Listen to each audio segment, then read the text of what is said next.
Hi there, my name is Matt Goldman and I'm here with the program on the environment to present on my project called Code Green, an examination of the resilience of hospital sustainability in pandemic times.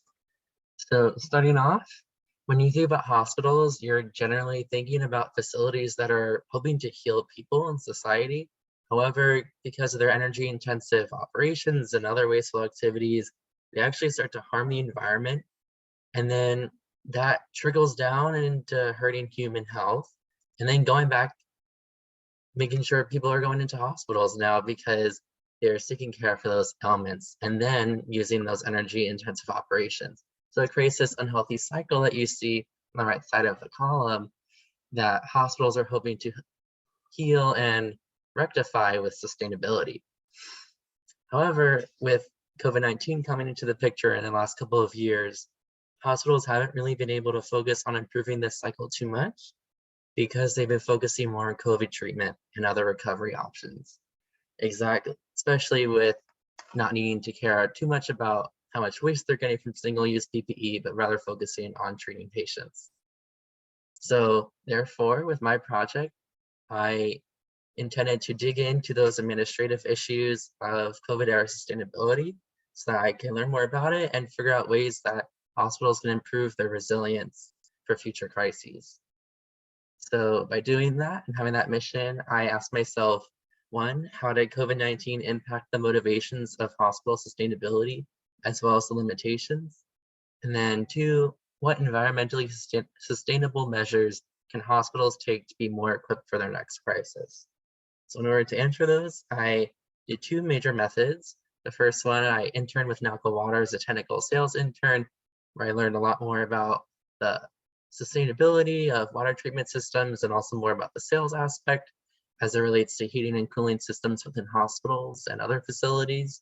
And then I also conducted 7 interviews with healthcare experts across the country to just get a picture of how those issues can change in different regions. So with those methods, I was able to get the following results in the middle column. You can see on the top that environmental stewardship was and remained the #1 motivator for sustainable changes within hospitals, followed by community health, company mission, and cost savings. And if you look down at the limitations, there's some more changes, but starting off before COVID, you can see that the cost and lack of funding were the #1 issue, followed by employee bandwidth and leadership hesitance. But with COVID coming into play, employee bandwidth became an issue as employers were not able to focus on sustainability, rather other issues as they're financially strained or on furlough, they couldn't focus time or energy on sustainability. But surprisingly, leaders were actually less hesitant to those sustainable options. So based on these more quantitative results, I was able to get some more suggestions during these interviews. I learned that in order to prepare for a more resilient future, a life cycle analysis is a great way to assess how a hospital's actions are impacting their local environment and also how there's like a chain reaction or a web of interactions to see all the negative impacts that they're having in their area. Another option is to make sure that you're starting sooner than later with sustainability, since those are long-term investments. And of course, they can give you cost savings, but you need to think about starting now to prepare yourself more for the future.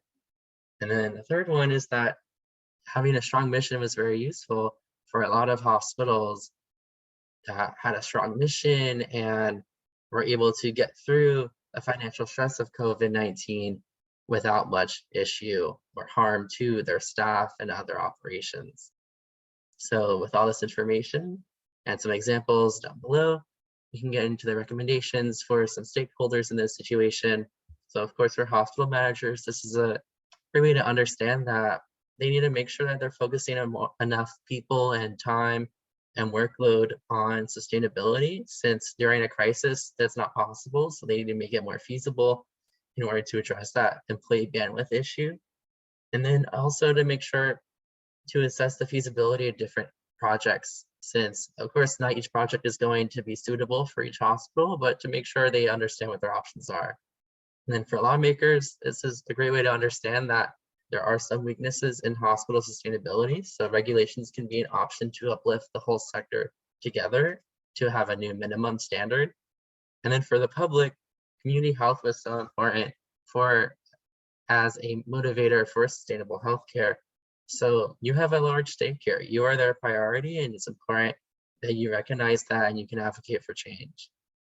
So yeah, thank you for listening today. I love to thank Beth Schmidt, Mark Peterman, and my NALCO team from the summer internship, then my faculty advisor, Dr. Bergsman, and of course, family, friends, and other people that helped me along the way to get through this experience.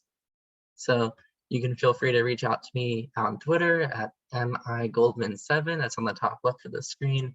So that you can answer any questions, or that I can answer any questions for you. Yeah, thank you and have a good day.